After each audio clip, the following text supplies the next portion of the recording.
Boa noite, igreja. Eu estava pensando, sentado ali pensando, não importa se o dirigente do culto, ele fica 1 hora falando, não importa.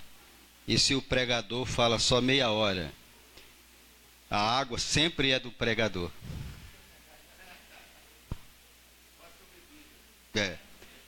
E eu vi um pregador de internet aí, que ele bebia mais de 20 copos d'água durante a mensagem. Aí teria que ter um carrinho aqui, né? Cheio d'água. Uma outra coisa também que eu estava analisando, você costuma conversar com Deus quando está trabalhando, quando está caminhando, dando um passeio, quando está sozinho, assim? Você conversa com Deus? Você canta um hino, assim, boceja um hino? Essa semana eu estava, me parece que no sábado, eu estava em Itatiaia, numa loja de móveis, né, e tinha só a menina que estava atendendo na loja, a loja estava vazia. Aí eu entrei e falei para ela, posso olhar as novidades? Ela falou, pode. E ela ficou sentada à mesa de uma escrivaninha e eu fiquei olhando os móveis. Então tinha uma coluna que separava eu dela. Ela não me via, nem eu via. E ela veio de lá e falou assim, o senhor falou alguma coisa? Eu falei, não, eu estava só cantando. Eu estava cantando um hino baixinho e ela pensou que eu estava falando com ela. Vocês já se depararam ou já perceberam que as mulheres de vocês, quando estão no supermercado, elas conversam com os preços dos produtos? Quando vocês for fazer compra, que o homem não gosta de ficar empurrando carrinho, né? Raras exceções. Ele dá uma volta assim, preenchendo o tempo, né? Olhando outras coisas, enquanto a mulher se diverte. Porque a mulher fica meia hora olhando o preço de um produto e pode observar, elas discutem com os preços. Ela pega a latinha e fica, não pode, isso está muito caro. Lá em tal lugar é mais barato. Pode prestar atenção. Então, entre isso e conversar com Deus, é tão bom conversar com Deus. E você muda, né? Uma vez perguntaram assim, você nunca canta um hino todo? Eu falei, porque é tantas opções. É que eu não sei a letra toda, né? Então eu só conto, é tantas opções que eu prefiro cantar outros, para preencher o tempo. Mas, meus queridos, eu queria convidar os irmãos para abrir as suas Bíblias no Evangelho de João, o evangelista, o apóstolo João, capítulo 6. A partir do versículo 60 até o 71.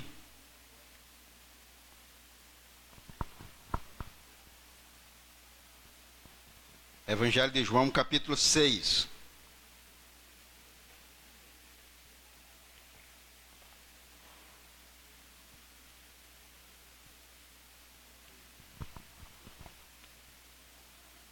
Diz assim a palavra do Senhor. Eu preparei a mensagem, fiz uns quadros no PowerPoint, mas na hora de imprimir a impressora não tinha tinta. As folhas saíam em branco.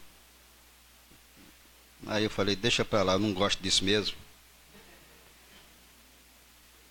Diz assim a palavra de Deus, capítulo 6 de João 60.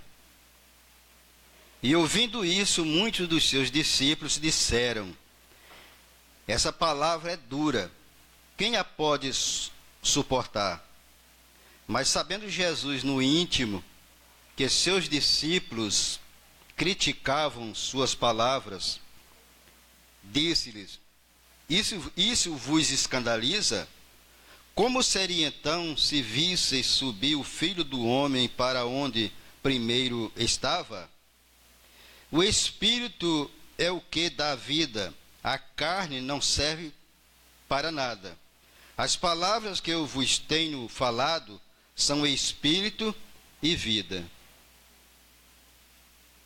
Mas há alguns de vós que não creem, pois Jesus sabia desde o princípio quem era os que não criam e quem os o trairia.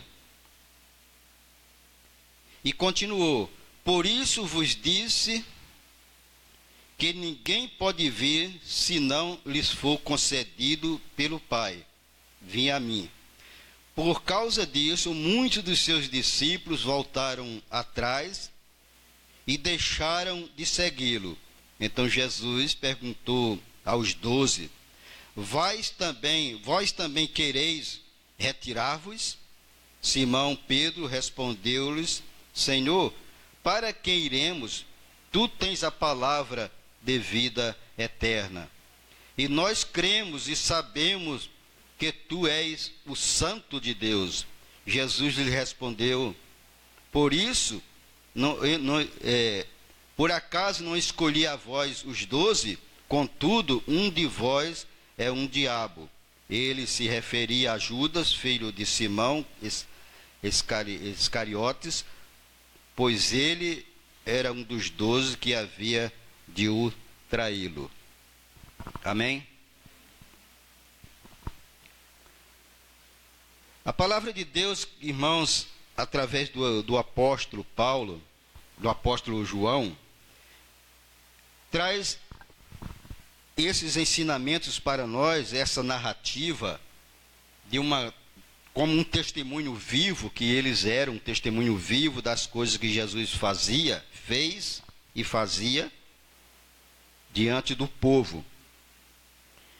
E essa parte lida, ela não teria sentido se não voltarmos um pouquinho atrás no contexto anterior, iniciando o capítulo 6, até mesmo antes, mas o capítulo 6 começa falando sobre a multiplicação dos pães. E no versículo 1 e 2 vai dizer, do capítulo 6, depois disso Jesus partiu para o outro lado do mar da Galileia, também chamado Mar de Tiberíades, e uma grande multidão o seguia, porque via os sinais que ele operava nos doentes. Então, aonde Jesus ia, uma grande multidão o seguia. Primeiramente, Jesus era uma figura que atraía pessoas. Porque o povo de Israel era um povo religioso, extremamente religioso. E qualquer novidade em relação à religião despertava o interesse de muitos.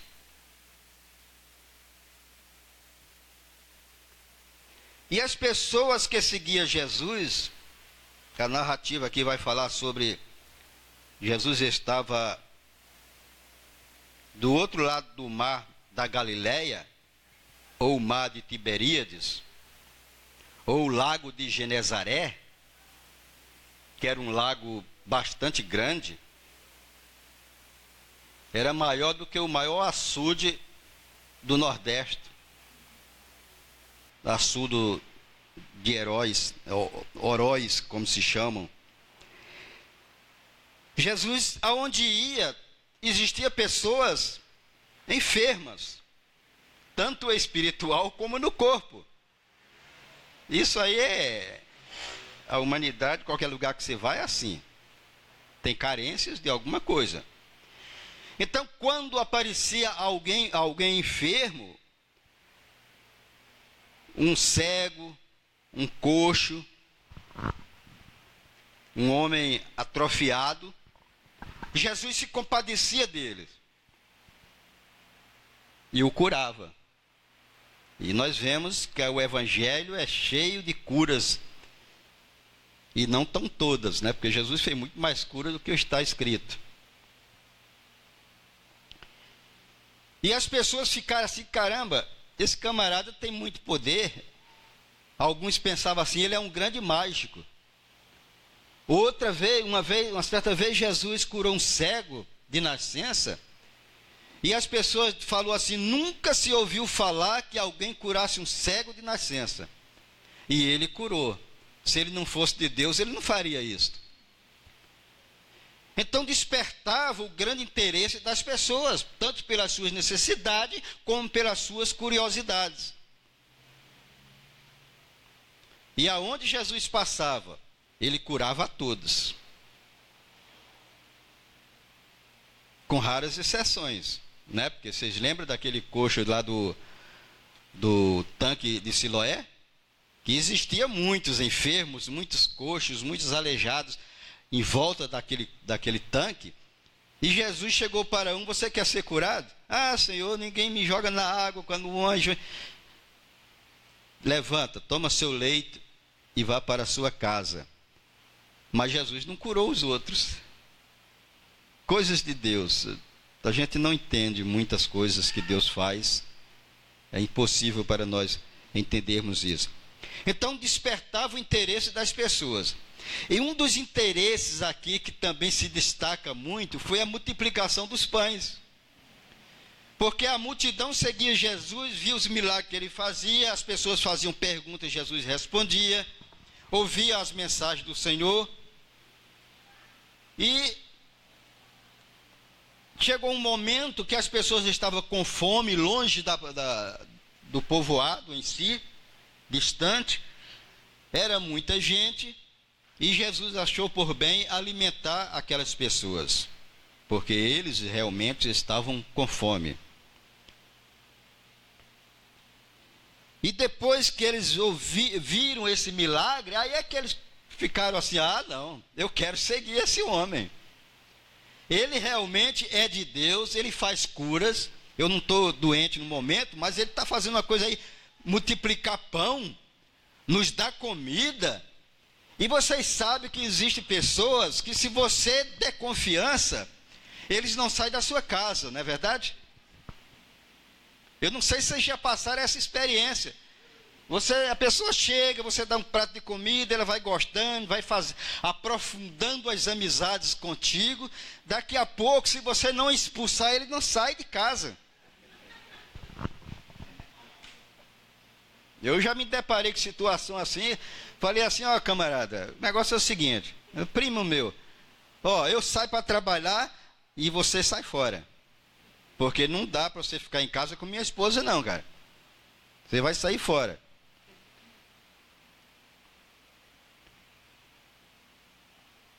Eu não sei se vocês sabem que o crente tem que ser prudente como a serpente, né?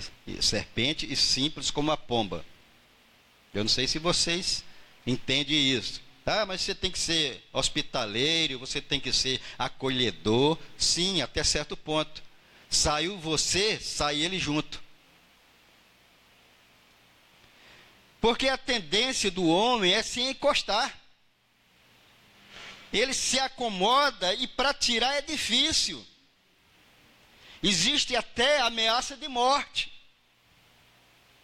Por isso que aquele pregador comediante que vocês falam, ele pregando certa vez falou assim: sabe aquela Coca-Cola que você tem na geladeira? É o seu cunhado que vai beber e depois sair com a gaiola, um passarinho passeando na rua e assoviando para o passarinho. E nós somos culpados porque nós não exercitamos as pessoas na luta, na batalha do dia a dia. Então nós vamos deixando, amanhã é uma ameaça para nós. Eu já vi coisas assim absurdas. Você empresta o cômodo dos fundos para a pessoa morar, porque não pode pagar aluguel, está desempregada. A pessoa arruma um emprego, às duras penas, mora um ano na sua casa. Quando você pede a casa, ele te ameaça de morte. É assim, e nós somos culpados, tá? Então, Jesus está aqui aplicando, né, lições dos céus, através do sacrifício de multiplicação dos pães.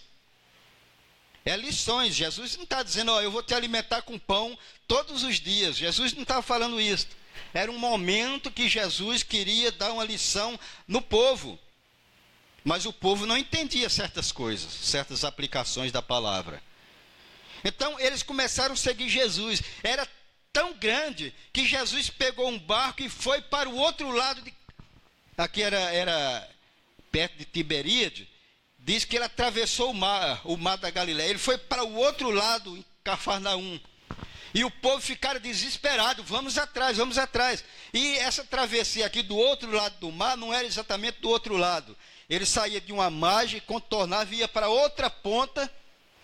Quem ia a pé acompanhava externamente e chegava junto. Era do lado esquerdo do mar da Galileia, olhando pelo mapa.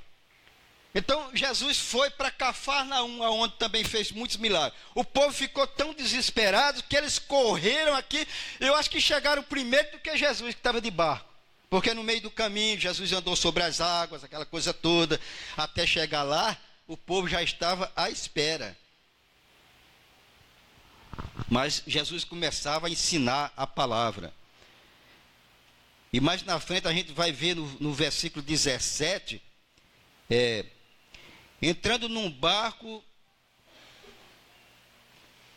iniciaram a atravessar em direção a Cafarnaum e havia escurecido, e Jesus ainda não havia ido encontrá-los. Foi onde Jesus passou por um mar. Depois a gente pula mais um pouco para o 23. Contudo, outros barqueiros haviam seguido de Tiberíades do lugar onde Jesus fez a multiplicação dos pães.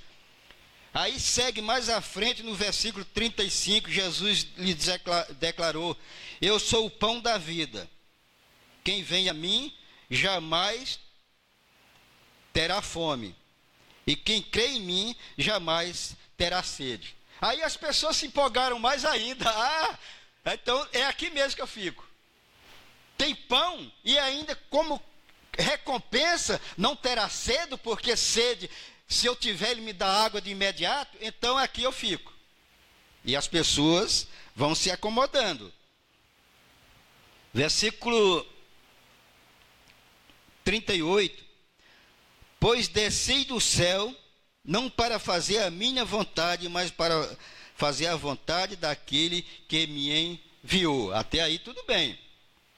Deus mandou que ele se transformasse em pão, ou que ele fizesse milagre dos pães. Então, é esse homem que eu preciso.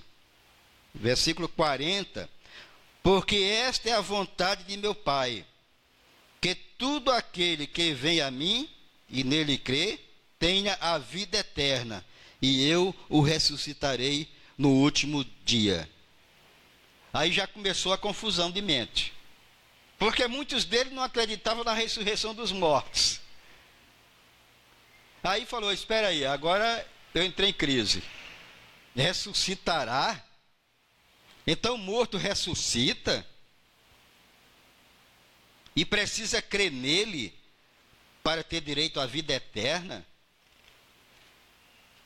Jesus continua. Versículo 54. Quem come, aí complicou mais ainda. Quem come a minha carne e bebe o meu sangue, tem a vida eterna. E eu o ressuscitarei no último dia. Agora começou a piorar. Versículo 57. Assim como o Pai, que vive e me enviou, e eu vivo por causa do Pai. Então ele começou a fazer declarações sobre o sangue dele e a carne dele.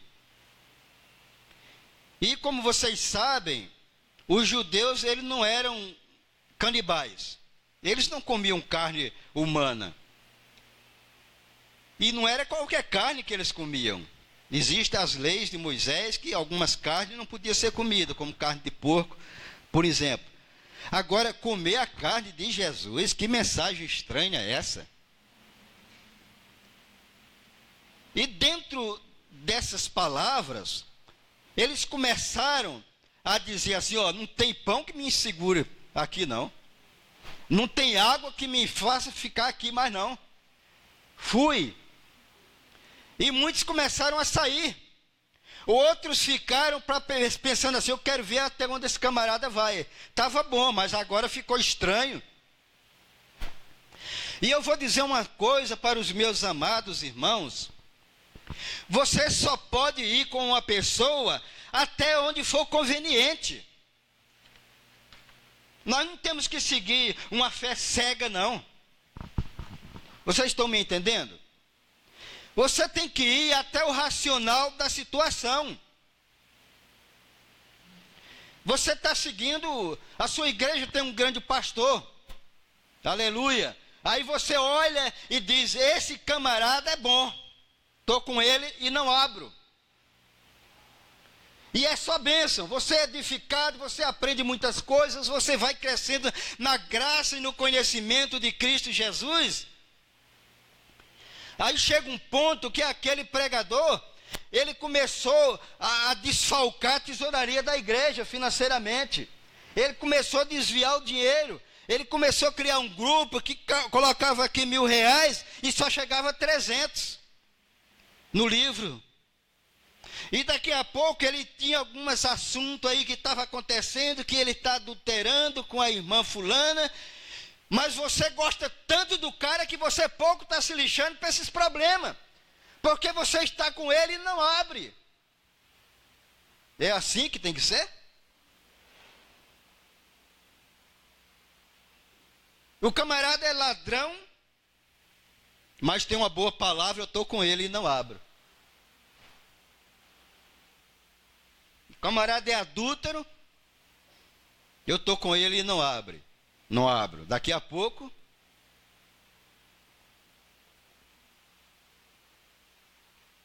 aquela mesma história que um crente chegou para o pastor: pastor, é pecado fumar? Pastor, não, você pode fumar à vontade. Eu posso beber? Pode fumar, pode beber à vontade. Eu posso adulterar? Sem problema, pode adulterar. Poxa, mas afinal de contas, o que é que eu não posso fazer? Ir para o céu. Você não pode ir para o céu fazendo essas coisas. Você deu para perceber? Então, se você está colado com um camarada que faz tudo errado, mas tem uma boa palavra, você é conivente com o erro. Você também é um adúltero. Você também é um cachaceiro. Você também é um roubador. Porque você é conivente com o pecado. A palavra de Deus nos ensina isso. De capa a capa. Então, as pessoas começaram a olhar para Jesus com esse ensinamento, comer carne dele, beber o sangue dele. Eu não sou vampiro. Estou fora. Isso é contra os princípios de Deus. Eu tinha colocado um título para a mensagem: nem tudo é tão fácil como se parece, nem tão difícil como se pensava. Dá para pescar alguma coisa aí? Parecia muito fácil. É água, é pão, é milagre das minhas curas. Eu não preciso mais gastar dinheiro com medicamentos, nem com consultas particulares caríssimas. Jesus está lá para suprir todas as minhas necessidades. Então eu estou com ele e não abro. Mas tudo que Jesus ensinava era para que o homem fosse entendendo o passo a passo, porque se ele de estalo falasse alguma coisa dos altos, ninguém entenderia bolufa. Então ele ia aprimorando os seus para que entendesse o plano de Deus para o reino eterno. Então parecia muito fácil. Mas também não era tão difícil como aqueles que abandonaram Jesus pensavam. Era um pouquinho mais fácil. Só que eles não tiveram tempo de assistir o filme todo. Você vai no cinema, está assim uma película, mas até no meio do filme está uma história confusa. Aí você se levanta e eu perdi meu dinheiro, vai embora. Da metade para frente o filme começa a bombar. E no final, quem ficou não sabia se chorava de alegria ou se chorava de emoção ou de tristeza, porque a história deixou você em crise. Depois as pessoas perguntam: cara, você viu aquele filme? Não, eu saí na metade. Rapaz, você não sabe o que perdeu. É isso. O evangelho não é fácil, como se pensa, nem tão difícil e impossível para se seguir. Aí, nós vemos no capítulo, no 60, dizendo assim: depois disso, Jesus partiu para o outro lado do mar da Galileia, também chamado de Tiberíades, o lago de Genezaré, e uma grande multidão o seguia porque vira os sinais que ele operava nos doentes. Então Jesus subiu ao monte e sentou-se ali. Isso as pessoas gostavam. Mas vem o versículo 60. Ouvindo isso, muitos dos seus discípulos disseram: essa palavra é dura. Quem pode suportar? Sabendo Jesus no íntimo que seus discípulos criticavam a sua palavra, disse-lhe: isso vos escandaliza? Versículo 61. Vocês sabem que Jesus, ele conhecia os corações, os pensamentos, né? Melhor dizendo, os pensamentos e intenção do coração. Só Deus sabe isso. Uma certa vez, Jesus estava em uma casa pregando, e a casa estava cheia até a porta, e 4 homens trouxeram um paralítico numa maca, né? Não tinha lugar de passagem na porta, e eles abriram um buraco no telhado, desceram aquele paralítico. E Jesus, olhando para o paralítico, falou assim: os seus pecados estão perdoados. Vocês lembram dessa passagem? Aí as pessoas começam a perdoar pecado, só Deus. Aí diz que Jesus, conhecendo os pensamentos deles, falou: para que vocês saibam que o Filho do Homem tem poder sobre o pecado. Homem, levanta a sua cama, ou a sua maca, o seu leito, e vá para a sua casa. Amém? Só Jesus é Deus. Só Jesus é Deus. Tem outras partes também. Ele conhecendo corações dos crentes, dos seus discípulos, né? Quando ele estava naquele jantar, que a mulher derramou perfume nos pés dele, né? Enxugou com o cabelo. Um dos discípulos falaram assim: tanto dinheiro desperdiçado podia ser dado aos pobres, né? Esse perfume podia ser vendido, dado aos pobres. Jesus sabia o que é que ele pensava. Jesus sabia o pensamento de cada um dos seus discípulos.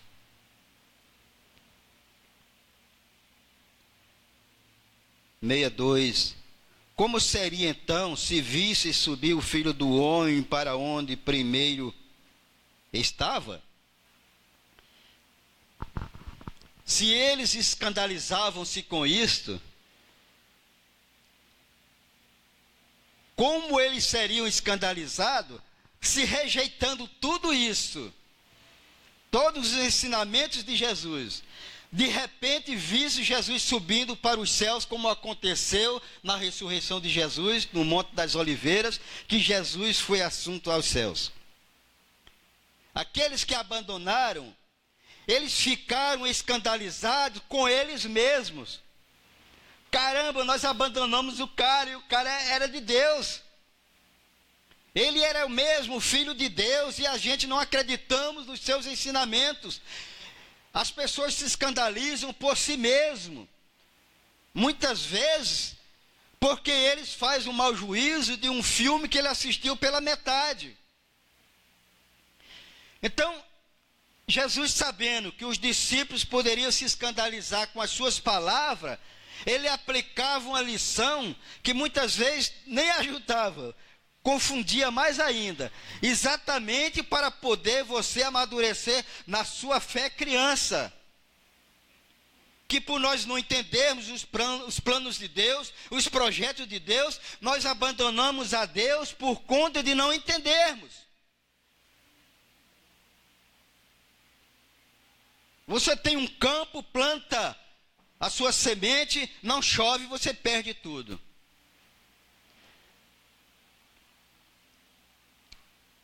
Aí você diz, Deus não está comigo. E Deus preparando uma chuva de bênção maior do que aquela que você imaginava. Aí vem aquele pensamento, quem viver, verá. Então todos os projetos de Jesus levavam os seus apóstolos a um amadurecimento espiritual, a ponto de eles perceberem que não tinha saída. Então o apóstolo Pedro, tomando a iniciativa, diz, Senhor, para onde iremos nós se só tu tem a palavra de vida eterna? O Pedro foi ousado, o Pedro foi convicto nas suas declarações, mas esse Pedro, ele negou Jesus uma vez. Então Pedro não era de tanta confiança assim. Se você estiver seguindo a Pedro, você vai cair no buraco, tá?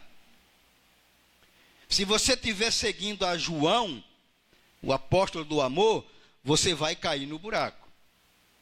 Se você estiver seguindo o pastor, você vai cair no buraco, porque quando ele cair, como você é macho, você não segue pessoas erradas, você também abandona a igreja.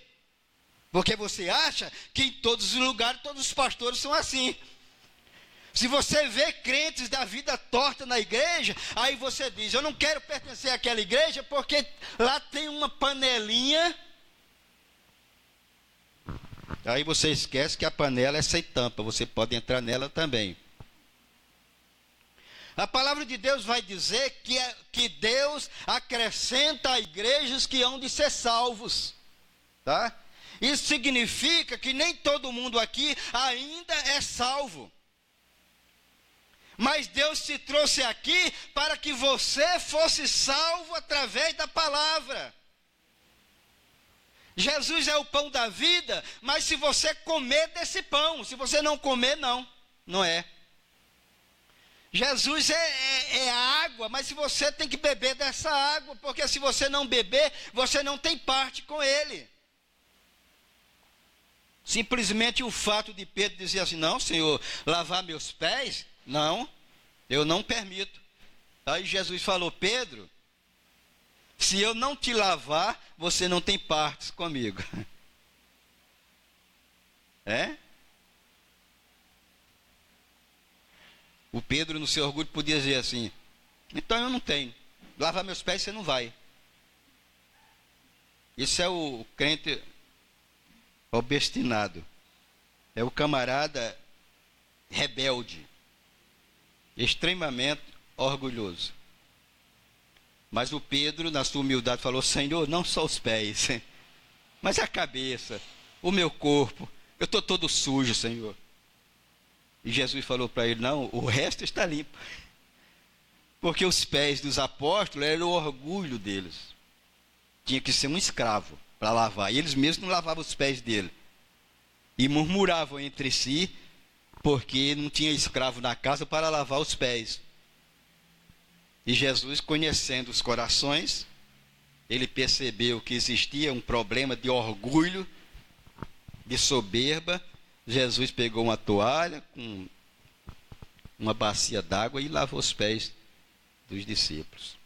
Não precisa ser escravo para lavar seus pés. Você mesmo pode lavar os seus. Essa era a aplicação de Jesus.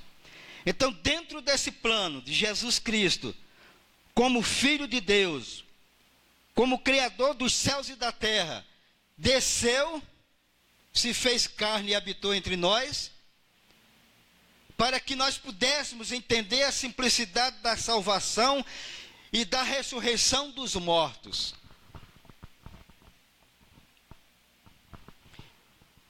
O contexto dessa mensagem é tudo aquilo que nós precisamos para saber. Não é as provações que nos devem separar do amor de Deus, porque Ele não nos abandona jamais. Ele assiste. E ele chegou a dizer, dentro desse contexto aqui, que vocês me procuram, vocês estão batalhando, estão me seguindo por causa de um pão físico. Porque eu fiz um milagre do pão, vocês acharam legal, agora vocês estão me seguindo. Não é por esse pão que vocês têm que lutar nem batalhar. Vocês têm que lutar pelo pão dos céus, que sou eu. Vocês têm que lutar pela vida eterna, que sou eu. A minha carne, o meu sangue, é um símbolo do sacrifício que eu vou fazer por vocês. Só faltou Jesus dizer na cruz do Calvário. Jesus não falou porque ele não ia entender bolufa. Então, o sacrifício de buscar o pão do dia a dia, é com as suas mãos que você tem que batalhar, meu irmão. Não cruze os braços e fique em casa, Senhor, o pão nosso de cada dia dá-nos hoje. Essa batalha tem que ser com as suas mãos, você correr atrás do pão, e Ele abençoará o pão que está à sua mesa. O crente reconhece que o pão que está à mesa foi dado por Deus, mesmo ele trabalhando para adquirir. O ímpio acredita que o pão que está à mesa é porque ele trabalhou com as mãos, porque o dinheiro é o Deus dele. E é diferente do crente. Então, dentro desta ideia, o pão é Cristo que dá vida. Agora, você, para batalhar pela sua vida espiritual, que era o outro lado da questão, o material com o espiritual, você precisa de fé, não de braços, não de mãos. Você precisa de fé. Você pode dedicar toda a sua vida na igreja, ser um leão da tribo de Judá, abaixo de Jesus, fazendo tudo que é necessário dentro da igreja. Mas sem fé é impossível agradar a Deus. Amém? É pela fé que você vai para os céus. É pela fé que você é purificado. É pela fé que Jesus Cristo é o seu alimento.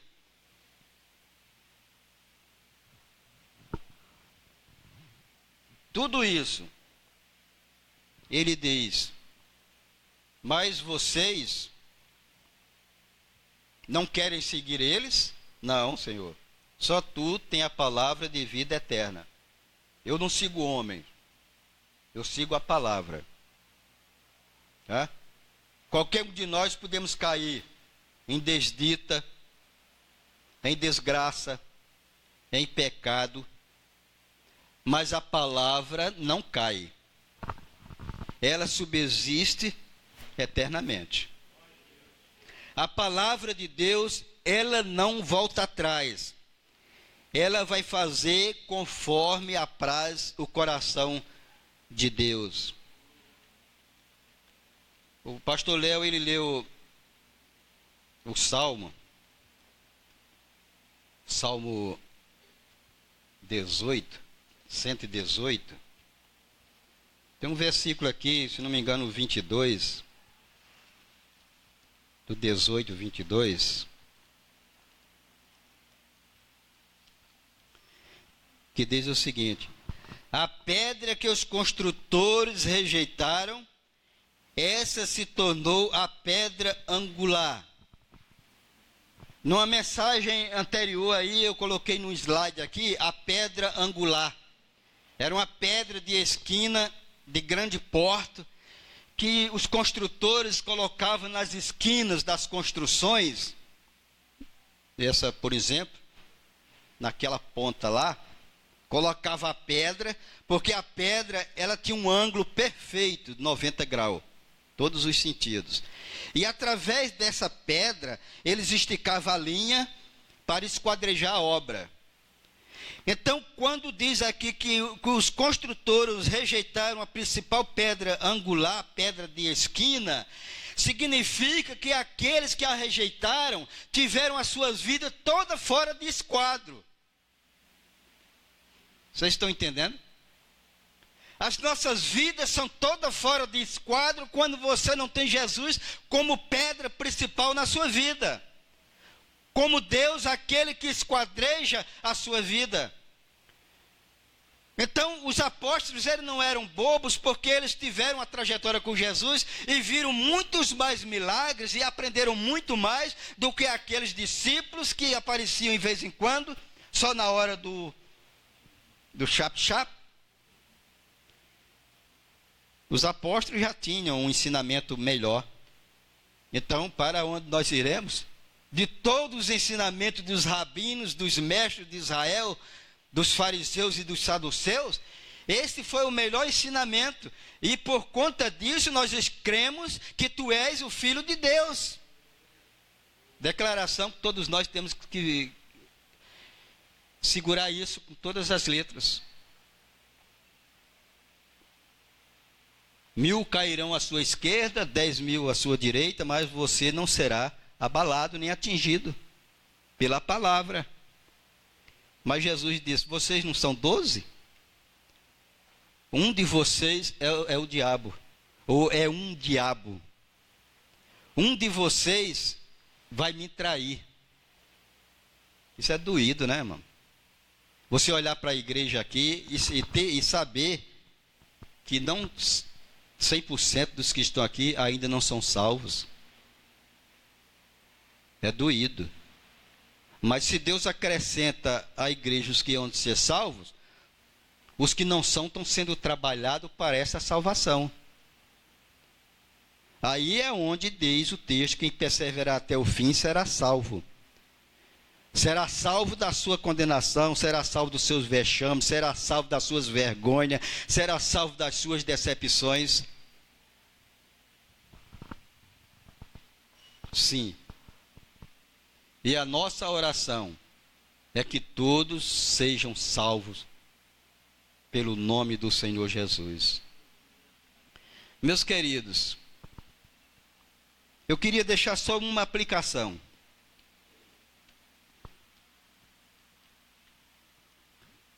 Que é o seguinte: toda escolha tem consequência, tanto para o bem como para o mal. Segurou? Nós temos muitas escolhas na vida.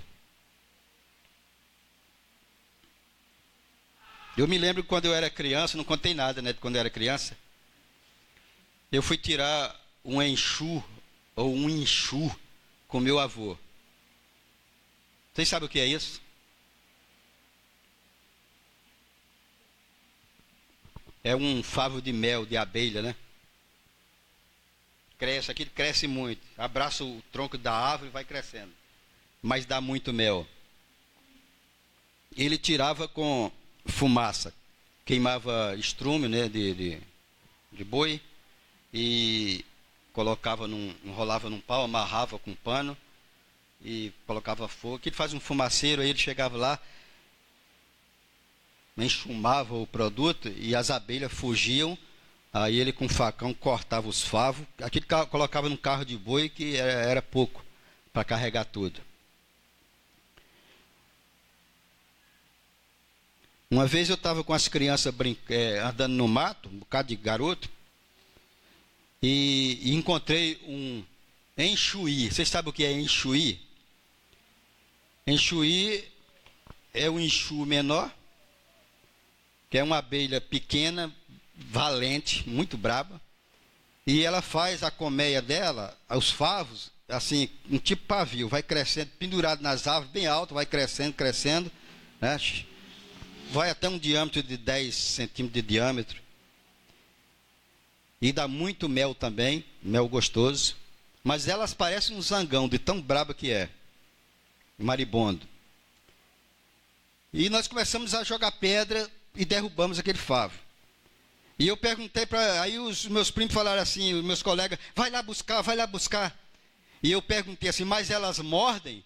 Não, não morde não, pode ir tranquilo. Aí eu fui lá, quando eu abracei com o favo, as abelhas partiram para cima de mim, perna para quem te quer. Cheguei com os beijos tudo inchado. E eu brabo chorando. Vocês falaram que ela não mordia. Aí ele falou, não, mas não morde não, elas ferroam. Consequências, elas também são calculadas. Né? Eu calculei só o mel. Eu vou lá, como mel. Eu não calculei a perca. As mordidas. As ferroadas, não. Por quê? Porque minha visão foi míope. Eu não tinha conhecimento. O meu povo está sendo destruído por falta de conhecimento. Ah, se eu soubesse, agora eu sei. Aprendi. E muitas vezes a gente aprende as duras penas, né? Dura pena. Você cria um projeto aí, eu vou fazer. As pessoas até aconselham, você diz, não, eu quero fazer. Escolhas. Mas você tem que calcular os lucros e as percas.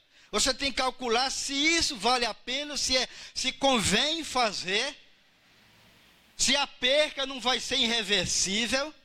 Tudo isso você precisa calcular. Quantos exemplos você tem de vida que fizeram uma escolha, se deu mal e depois teve que pagar o pato? Teve que se suportar.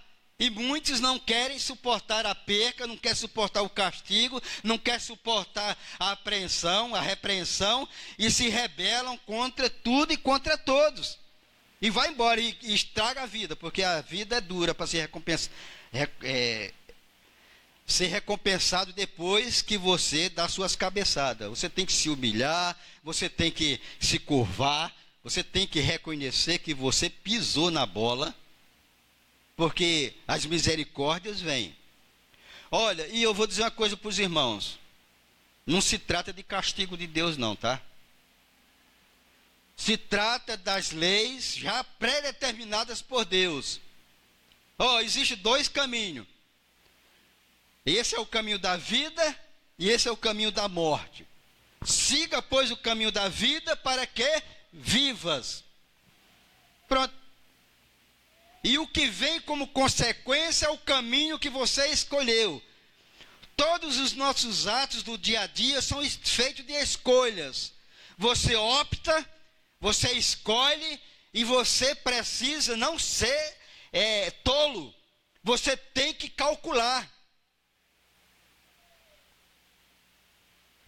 O bom empresário é aquele que calcula.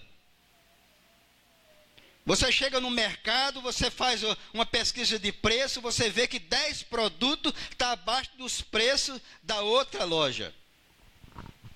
Aí você diz, não, aqui está melhor. Eu olhei aqui, está tudo barato. Aí você compra tudo. Eu já fiz essa pesquisa em Angra, em quase 10 supermercados, para fazer uma compra. Eu queria só ver. E eu andei quase todos esses mercados daqui. Olha, se você for num mercado só e comprar, você perde dinheiro.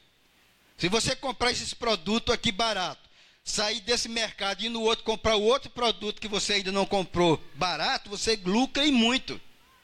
É que a gente se empolga e fica ali. E, na verdade, não compensa também andar tanto, se desgastando, perdendo tempo por conta disso. Mas lucros é feito assim. Você analisa o produto, o comerciante analisa, põe um produto em promoção, ele visga o cliente e depois ele aumenta, você paga o aumento e nem percebe, porque ele usou de tática. A vida é cheia de escolha, tanto para bem como para o mal. Amém?